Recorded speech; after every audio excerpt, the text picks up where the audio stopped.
দর্শক আসসালামু আলাইকুম। আজ আমি রয়েছি কুড়িগ্রামের ভ্রুঙ্গামারী উপজেলার সদর ইউনিয়নের পূর্ব বাগভান্ডার বটতলা মোড়ে।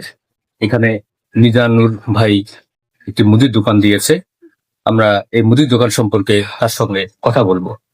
সৈয়দ থেকে ঘুরে এসে বর্তমানে একটু মুদির দোকান বেড়াতে মালামাল বেশি আর কি। তো বেকার বসে থেকে আপাতত দোকান দিয়ে বসে আছি। বিভিন্ন প্রকার মালামাল পাওয়া যায় এখানে। তো আমাদের বটতলায় মোটামুটি যেন কোনো কাস্টমারকে বাজারের দিকে রওনা না হতে হয়, সে কারণে আমি চিন্তা ভাবনা করে দোকানটা দিচ্ছি আর কি।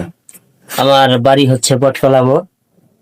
আমরা যে কোনো পণ্যের জন্য আগে বাজারে যাইতাম, এখন আমাদের বটতলা মিজান ভাইয়ের দোকানেই সেই যাবতীয় পণ্যগুলো পাওয়া যাচ্ছে। আমরা আগে মিয়ামারি বাজারে বাজার করছি, বটতলা মোড়ে আমার দোকান আছে। এখন এই মিজান ভাইয়ের দোকানে সবকিছুই পাওয়া যায়। এটা 95 টাকা, এটা 90 আটা আছিল আটার কথা কইলা।